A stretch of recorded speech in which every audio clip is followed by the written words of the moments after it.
তহঁতৰ ইয়াত কোনো কাম নাই। কিহৰ ইয়াত তহঁতে বটল পেলাই ভিক্ষা কৰিবলৈ আহিছ? হাত ভৰি নাই অভদ্ৰ। গোটেই ড্ৰাগছৰ কাৰবাৰ কৰিবি, চুৰ কৰিবি, ডকাইত কৰিবি।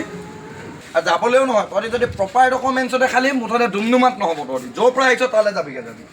ইয়াত ডুমডুমাত মিউনিচিপালিটি আছে জাবৰ চাফা কৰিবলৈ। আকৌ কেলে তহঁতকতো ইয়াৰ পৰা যাবলৈ কৈছিলে, কেলে ঘূৰি আহিলি? মানে আমাৰ কাগজ দিবলৈ কৈছিলে, কাগজ দিলোঁ। তই প্ৰপাৰ কাগজ দেখালি, এতিয়ালৈকে কেলে আনিব পৰা নাই? ইয়াত কিহৰ উকিলৰ লগত থ'বলৈ আহিছ প্ৰপাৰ কাগজ? তহঁতৰ ইয়াত কোনো কাম নাই। কিহৰ ইয়াত তহঁতে বটল পেলাই ভিক্ষা কৰিবলৈ আহিছ? হাত ভৰি নাই অভদ্ৰ। গোটেই ড্ৰাগছৰ কাৰবাৰ কৰিবি, চুৰ কৰিবি, ডকাইত কৰিবি।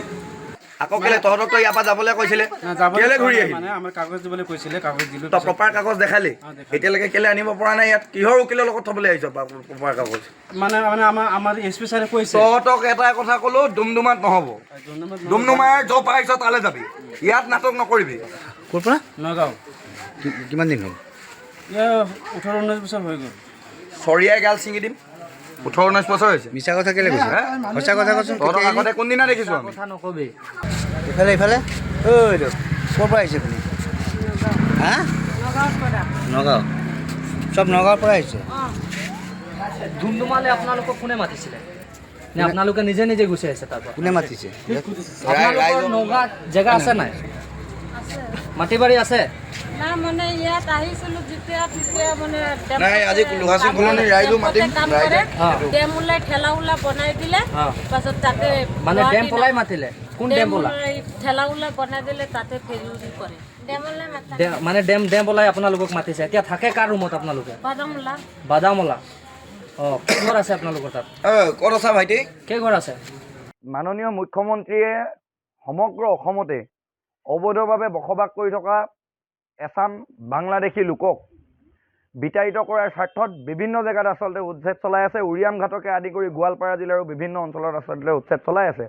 তাৰ পিছত আমি বিভিন্ন সময়ত অভিযোগ উত্থাপিত কৰি আহিছোঁ প্ৰশাসনক, জিলা প্ৰশাসনক, যে ডুমডুমাৰ যি শংকৰদেৱ নগৰত কিছুমান অবৈধভাৱে একাংশ ব্যক্তিয়ে আচলতে ইয়াত বসবাস কৰি আহিছে। আৰু তাৰ পিছত জিলা প্ৰশাসনে 2টা মাহৰ আগত এইসকলক নিশাটোৰ ভিতৰতে ইয়াৰ পৰা উঠাই লৈ গৈছিলে আৰু এওঁলোকক য'ৰ মানুহ তালৈ পঠিয়াই দিছিলে।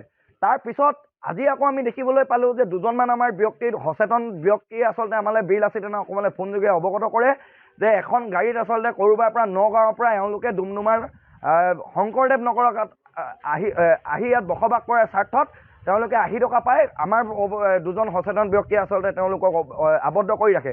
আৰু তাৰ পিছতে আমি ইয়াত আহি উপস্থিত হওঁ। এওঁলোকে কিন্তু কোনো ধৰণৰ আচলতে প্ৰপাৰ ডকুমেণ্ট আমাক ইয়াত দেখাব পৰা নাই। আৰু তেওঁলোকে নিজ মুখেৰে কৈছে যে ডুমডুমা আৰক্ষী প্ৰশাসনে আজি 2টা মাহৰ আগত নিশা তেওঁলোকক ঘৰৰ পৰা উঠাই লৈ গৈ নিজ বাসগৃহলৈ পঠিয়াই দিছিলে। তাৰ স্বত্তেও এওঁলোকে ইয়াত আহি আকৌ বসবাস কৰাৰ বসবাস কৰাৰ স্বাৰ্থত তেওঁলোকে উঠিবই লাগিছে।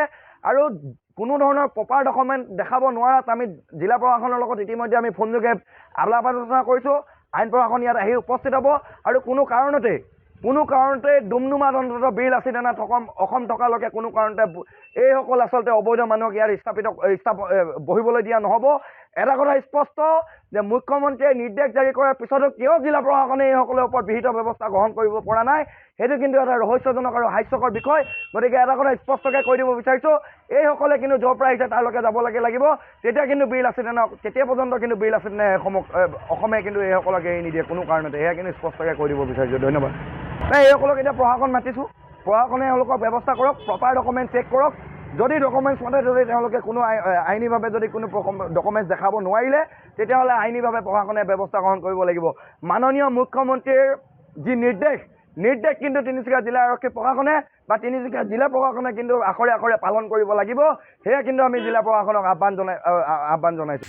আমি ইতিমধ্যে ইয়াৰ স্থানীয় ৰাইজে আমাক এটা অভিযোগ উত্থাপন কৰিছে যে ডুমডুমা নদীৰ মাটি, যিখিনি মাটি আচলতে বন বিভাগৰ আণ্ডাৰত থাকে 100 মিটাৰ দূৰত্বলৈকে, কিন্তু তাৰ পিছত ইয়াৰ স্থানীয় ৰাইজে আমাক অভিযোগ দিছে যে এওঁলোকে যিসমূহ ভাড়াঘৰত থাকে সেই মালিকসমূহে স্বত্বাধিকাৰীসমূহে আৰু এওঁলোকে মিলি কি কৰিছে, অবৈধভাৱে আচলতে ডুমডুমা নদীৰ মাটিসমূহ দখল কৰি আচলতে এওঁলোকে ভাড়াঘৰ সাজি এনেকুৱা নগাঁৱৰ পৰা বা বিভিন্ন অবৈধ মানুহসকলক আচলতে এওঁলোকে ভাড়াত ৰাখি বিভিন্ন ধৰণৰ অনৈতিক কাৰ্যকলাপ আচলতে কৰোৱাই আছে বুলি ইতিমধ্যে আমাক ইয়াৰ স্থানীয় ৰাইজে অভিযোগ দিছে।